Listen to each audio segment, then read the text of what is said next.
pretty excited for the next part of our program, the presentation of the Medal of Honor.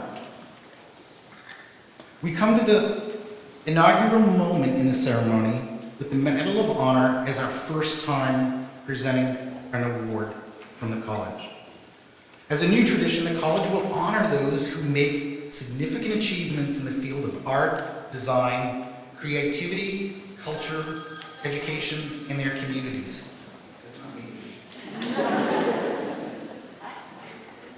This year we have two recipients, and they will both provide the commencement address for our class of 2019.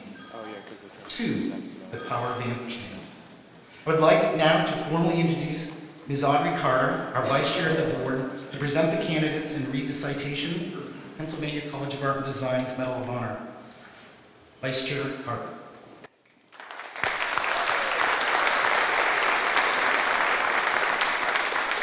Thank you, Mike. A quick aside to our graduating students.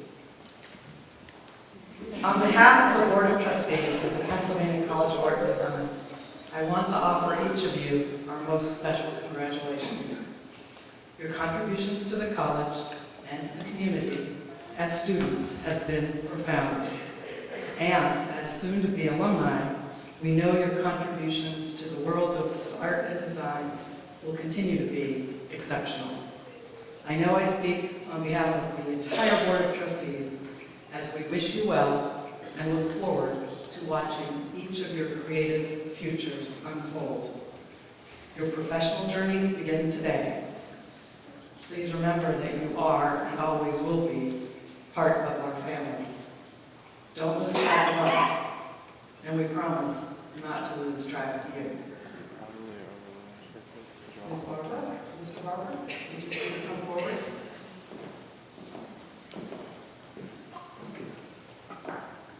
Members of the Board of Trustees, President Moore, graduating students, parents, families, faculty, staff, and guests. I am pleased to present Ms. Deborah Barber and Mr. Robert Barber for the Pennsylvania College of Art and Design inaugural Medal of Honor. Rob and Deborah, you are shining examples that 1 + 1 equals infinite possibilities. You are both exceedingly talented, creative, strategic thinkers who have made a significant impact as leaders and mentors in the field of art and design. You, Rob, in your role as Vice President of Rental Solutions and Research and Development at Atomic, have implemented fundamental changes in the live event industry. You have introduced more than 70 new products and several patented product lines. In addition to world headquarters in Lidditz, Pennsylvania, you have successfully launched operations in Los Angeles, Miami, Tokyo, Frankfurt, Zurich, and Singapore. Your clients include iHeart, MTV, Miranda Lambert, Miley Cyrus, Pentatonix, Fox Sports, NBC, The Top, Ellen, and many more. Before you came to Atomic, you were famous for developing technology for printing on eggs, and apparently claimed to know more about chickens and eggs than 99% of the world, which made me think, maybe you have the answer to the proverbial question of which came first, the chicken or the egg? With a formal education in fine woodworking and business management, you are a powerful example of how to continually harness creativity, how to self-innovate, and how best to share with creatives globally that artists are truly visionary, adaptable, and shape the world with their work and careers. You, Deborah Barber, serve as Vice President of Operations for the bi-coastal lighting and production design company, Nimblist. You are revered as a champion of the people in the way that you bring a sense of organizational and operational calm to an industry otherwise known for its frenetic pace and high-octane energy. You have worked with clients like Bon Jovi, Future, Robin Hood, share in the NFL. Before you joined Nimblist, you built a graphic design division and oversaw all creative development in GrapTech. As the Director of Creative and Technology Services of the Pennsylvania Medical Society, you oversaw the design, creative content, and marketing for more than 30 associations, which included all print, digital, social, and more than 60,000 web pages. And that's not a typo, 60,000. You owned a design company with a strong focus on women in business and curated a blog cleverly titled Life's Approach. And she may just have a peacock as a tattoo. A little bird told me. Tackling a little bureaucracy, you served as Special Projects Manager for the Bureau of Travel Marketing in the Casey administration. With a real eye for design, it's no wonder you've been recognized with national awards throughout your career. Deborah and Rob, in addition to your impressive and varied careers, you are both respected and valued leaders in the volunteer and philanthropic community. Deborah, you serve on the boards of Leadership Lancaster and Music for Everyone. Rob, you have served on the boards of the Lancaster Office of Promotions and the Lancaster Farmland Trust, as well as currently serving on the advisory board of the Cornelli Awards, a national organization that recognizes high-level achievement in the touring and live event industry. Together, you co-founded the Leaders Circle Scholarship Committee at Leadership Lancaster, assuring that those who may not otherwise have the opportunity are afforded the experience of leadership development. Your contributions to your creative fields and business adventures, both individually and together, are unparalleled and are a shining example of how artists and designers nimbly work in today's world. Through your work in solving problems, rethinking processes, and innovating solutions, you model how to live a creative life full of wonder and whimsy. You are a truly dynamic power couple and embody the ampersand in all of its possibilities. The ampersand has come to be a symbol of the college, given its limitless efforts to build, to forge, and to deepen connections such as you have over the course of your careers. We look forward to having you as our and. On behalf of the Pennsylvania College of Art and Design, I present Rob and Deborah Barber to receive the inaugural College Medal of Honor.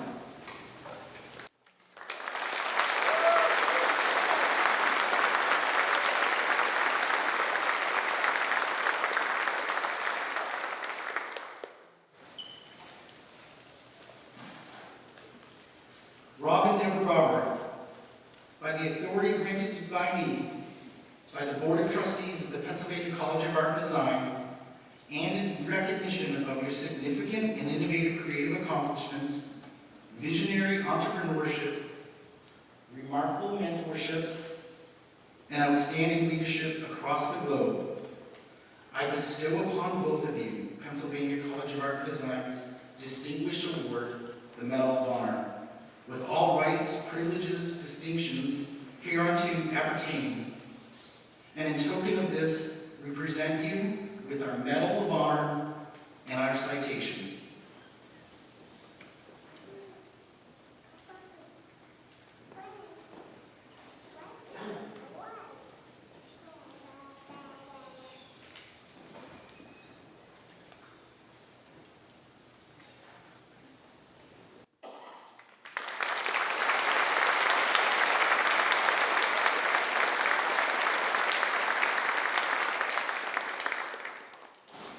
Graduates of the class of 2019, today's ceremony is created especially for you, and when we asked Rob and Deborah as living examples of creative invention, we wanted to make sure that they could speak and share a special story with you. And with that, I present Mr. and Mrs. Barber for your commencement address.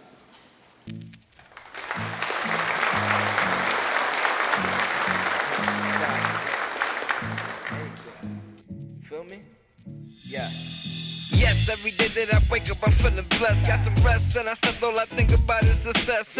Don't ever quit, don't ever settle for less. So I crack a smile but never think of them cloudy days. By the way, never listen to what I haters say. Just work hard and have faith, you will be great. You touch the stars, you go far, you will see hate. But just ignore it and think about the positives, the gossiping. Can't stop us from being astronauts or ball players. So pass the rock shit, or love famous, or scientists doing analysis with a bag of tricks. Or bro asking a role model for a lot of kids. Be great leaders, they idolize when they see us, no debates neither.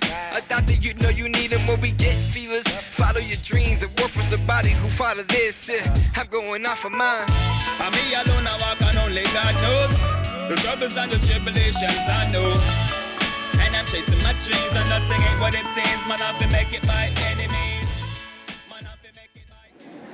I just want to start by saying what an absolute honor it is for Deb and I to be a part of this amazing and special day. Well, 25 years ago, Deb and I were introduced to a program called the Fresh Air Fund. Now, this is a program that brings inner city children from broken homes in the Bronx to the countryside for 2 weeks each summer. Deb and I have no children, but we were really inspired and moved by the program, so we signed up. And after much anticipation, the day came to finally get our fresh air child. Here comes Rodney stepping off the bus, age 6. He's a super shy child. He barely speaks at all. And his mother spoke no English whatsoever. So that white sheet of paper that he was carrying, you know, the emergency contacts, the likes, the dislikes, the hobbies, just completely blank. So what do you do when you receive this shy child and there's no owner's manual? It's easy. You put him in the car, you take him to Hershey Park. Put him on a few roller coasters, you feed him some cotton candy, a little bit of popcorn, maybe some ice cream, and then you watch him vomit. Welcome to year 1 with the Barbers. Year 2, we were far more intelligent. We said, you know, it's more about educating Rodney than it is about entertaining him. So we lined up a day that he'd spend with an Amish family and kind of learn some of their culture and some of their values. And he really liked animals, more specifically dogs. So we lined up a day that he would spend with a veterinarian. Got bit by a dog, needed stitches, but he didn't vomit.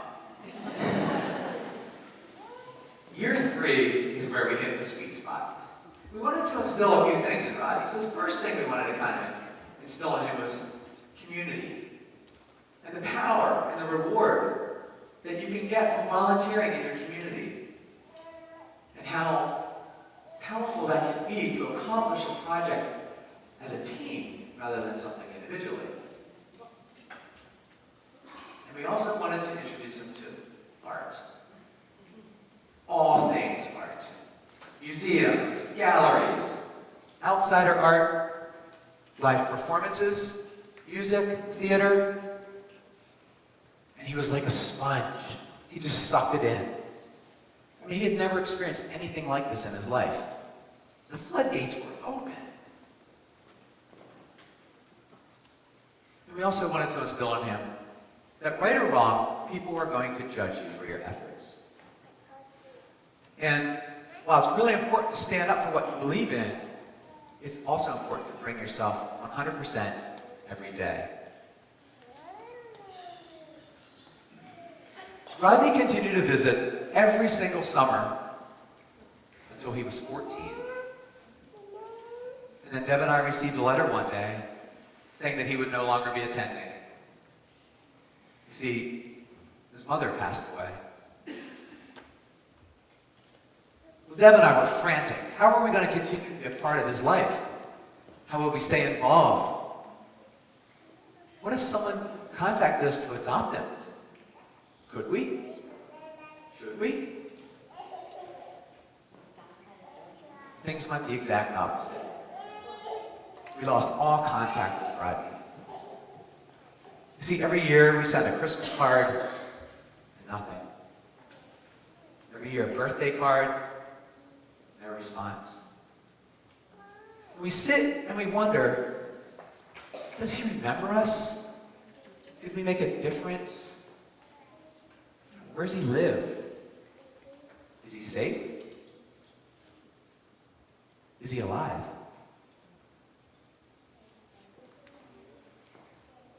About 5 years ago, I received a Facebook message.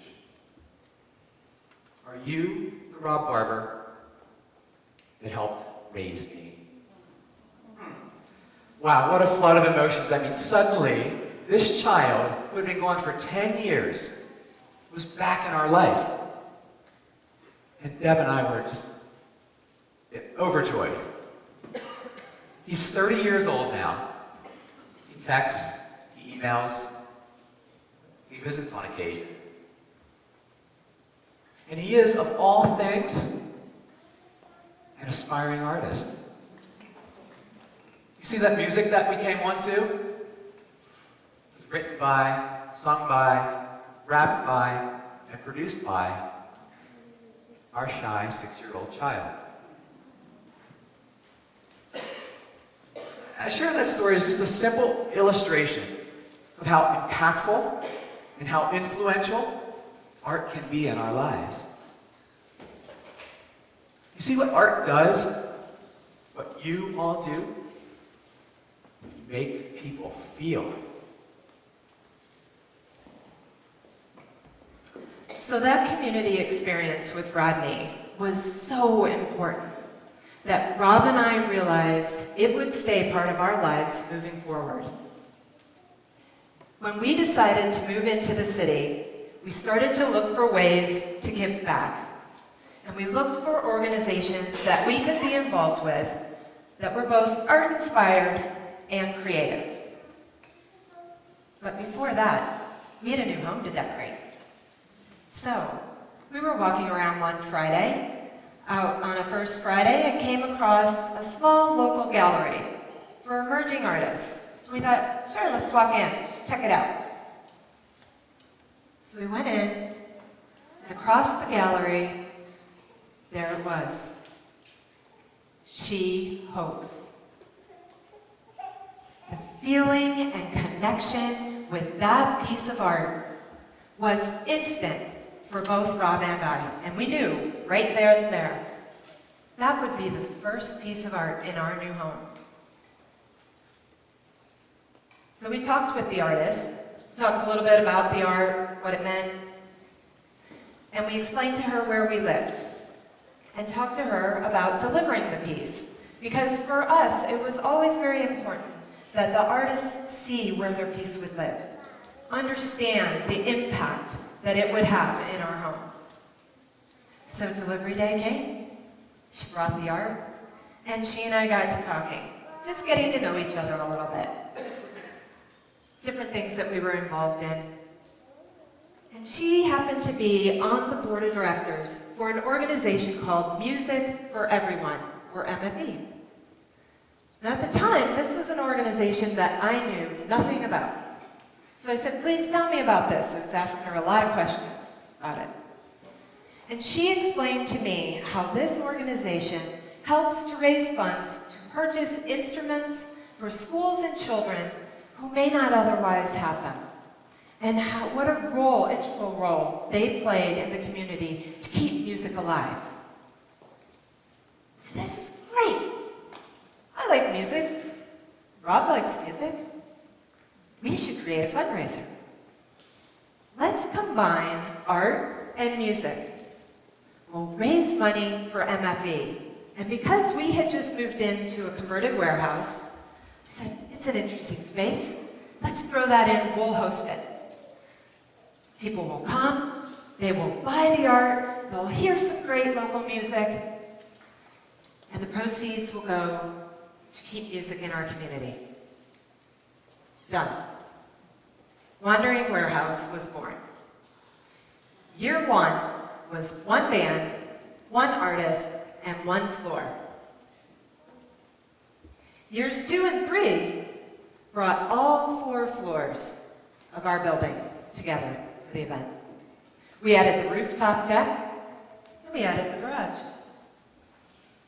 We had artists on every floor, bands paired with every artist, painted ladies who were handing out hors d'oeuvres. Of course, we had to have a step and repeat. 300 to 400 people,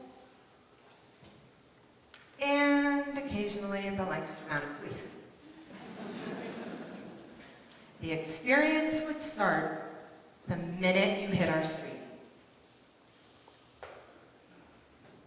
You would enter through the garage, which I'm sure you're wondering, how exactly do you make a garage special? It's easy. You clear everything out, drape it all in black, add some festoon lights, cool cocktail bar in the corner, champagne of course. The music of the first band will set the tone from the minute people come in the door. As you can guess, an event like this takes a lot of planning, takes some coordination, and it takes setup. So the last year, when we were doing this, the opening band was in the garage, and they're running through their playlist, getting ready to go. When in walks a woman and her 2 kids. Smiles from ear to ear, just beaming. And I went over to her and I said, "Excuse me, ma'am, are you lost? Do you need help? Is there anything I can do for you?" No, she says. "I saw your sign out on the street. You know the one that says music for everyone? And I wanted my kids to experience this and hear the music. So I brought them in. Is it okay if we just stay and listen?" Took me back a little bit, I have to say, because there it was. That was everything we were trying to do with this event. The music, plus the art, plus the community, and the kids. It was all right there, wrapped up in her walking through the door.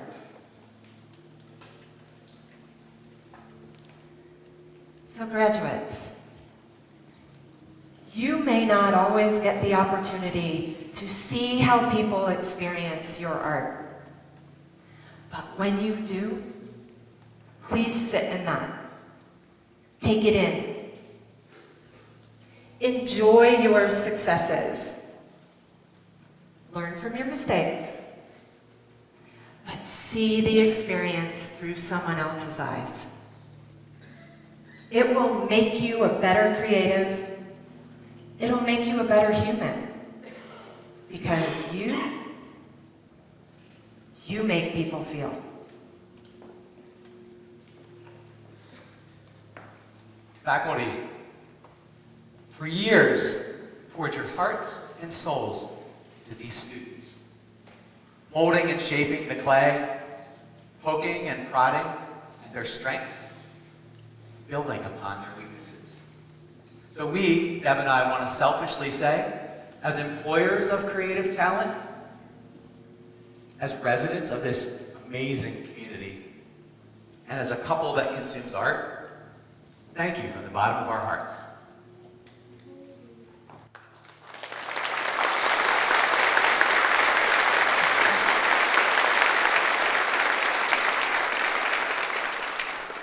Parents, you must be beaming. I can't imagine what you're feeling at this moment in time. Some of your greatest works of art are about to walk across this stage. Graduates, say, when you did it. Couldn't be a lawyer, accountant, or a fireman. No. You had to go and become a freaking creative. A creator of confusing things. A designer of data. An interpreter of imagination. Beginning today, people will argue because of you. People will cry because of you. people will smile because of you. You're a mover of people and a facilitator of feelings. People will argue because of you. People will feel calm because of you. People will feel joy because of you. You make people feel. So, here we go. Head up, chest out, crown on. You're an ist, not an est. You're an IST, not an EST. You're not looking to be the biggest or the boldest or the fastest. Now, you're on a journey because you're a PCAD artist. And beginning today, you make people feel. And we can't wait to see what you do next. Give them hell.